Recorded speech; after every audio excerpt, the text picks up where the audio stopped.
Assalamualaikum warahmatullahi wabarakatuh. Nama saya Ita Rosita. Saya akan menjelaskan materi yang berjudul pengembangan komponen tujuan kurikulum. Yang pertama yaitu pengertian tujuan kurikulum. Tujuan kurikulum adalah menciptakan peserta didik agar mempunyai sikap yang kreatif, inovatif, beriman, dan afektif untuk lingkungan yang ada di masyarakatnya. Pada dasarnya, kurikulum berfungsi sebagai pedoman atau acuan. Bagi guru, kurikulum ini sangat penting sebagai pedoman dalam melaksanakan proses pembelajaran.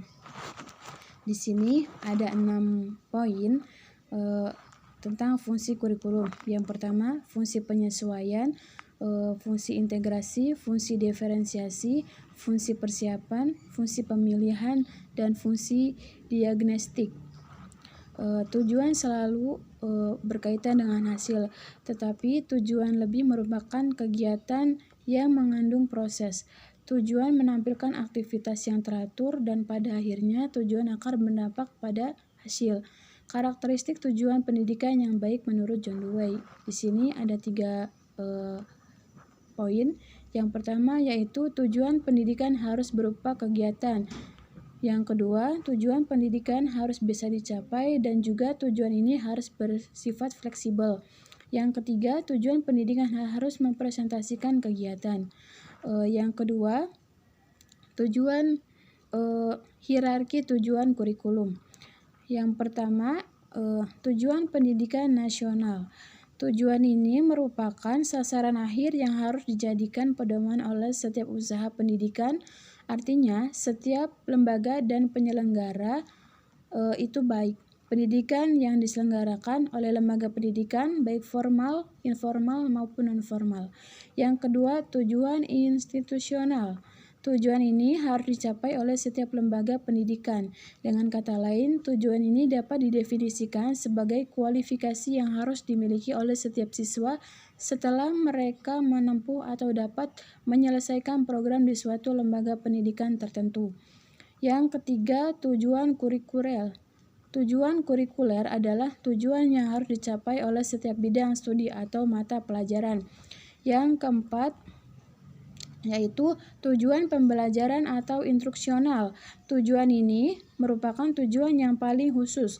Tujuan pembelajaran adalah kemampuan atau keterampilan yang diharapkan dapat dimiliki oleh siswa setelah mereka melakukan proses syarat mutlak bagi guru. Yang ketiga yaitu taksonomi tujuan. Taksonomi berasal dari bahasa Yunani. Taksin berarti untuk mengklasifikasi dan nomos yang berarti aturan. Taksonomi berarti klasifikasi berhierarki dari sesuatu atau prinsip yang mendasari klasifikasi. Semua kegiatan pembelajaran dilakukan untuk mencapai tujuan tertentu, yaitu hasil belajar berupa tingkah laku mahasiswa. Tanpa adanya tujuan pembelajaran yang jelas, pembelajaran akan menjadi tanpa arah dan menjadi tidak efektif. Untuk dapat menentukan tujuan pembelajaran yang diharapkan, pemahaman taksonomi tujuan atau hasil belajar menjadi sangat penting bagi guru.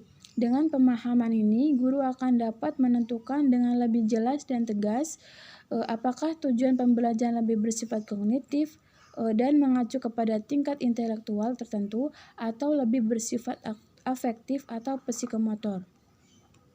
Yang keempat yaitu pengertian indikator pencapaian tujuan.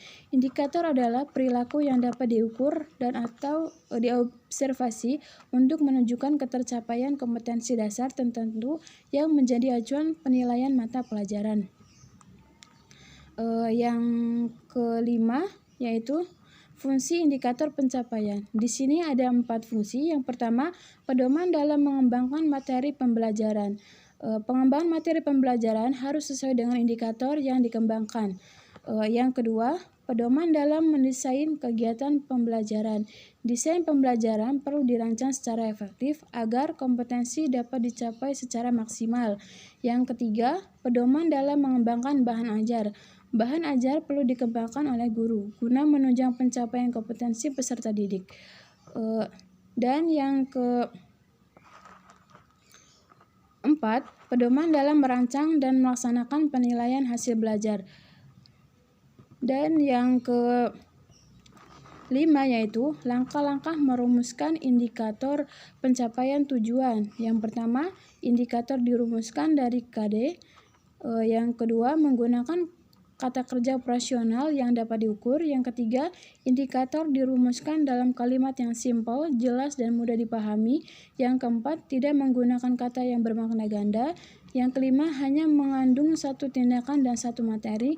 Yang keenam, memperhatikan karakteristik mata pelajaran, potensi, dan kebutuhan siswa, sekolah, masyarakat, dan lingkungan. Dan yang materi terakhir yaitu cara merumuskan masalah. Di sini ada 6 cara. Yang pertama, setiap KD dikembangkan sekurang-kurangnya menjadi 3 indikator. Yang kedua, keseluruhan indikator memenuhi tuntutan kompetensi yang tertuang dalam kata kerja yang digunakan dalam SK dan KD. Yang ketiga, indikator yang dikembangkan harus menggambarkan hierarki kompetensi. Yang keempat, rumusan indikator sekurang-kurangnya mencakup 2 aspek, yaitu tingkat kompetensi dan materi pembelajaran. Yang kelima, indikator harus dapat mengakomodir karakteristik mata pelajaran sehingga menggunakan kata kerja operasional yang sesuai. Dan yang terakhir, rumusan indikator dapat dikembangkan menjadi beberapa indikator penilaian yang mencakup ranah kognitif, afektif, dan psikomotorik. Mungkin itu saja yang dapat saya sampaikan, kurang lebihnya mohon maaf. Wassalamualaikum warahmatullahi wabarakatuh.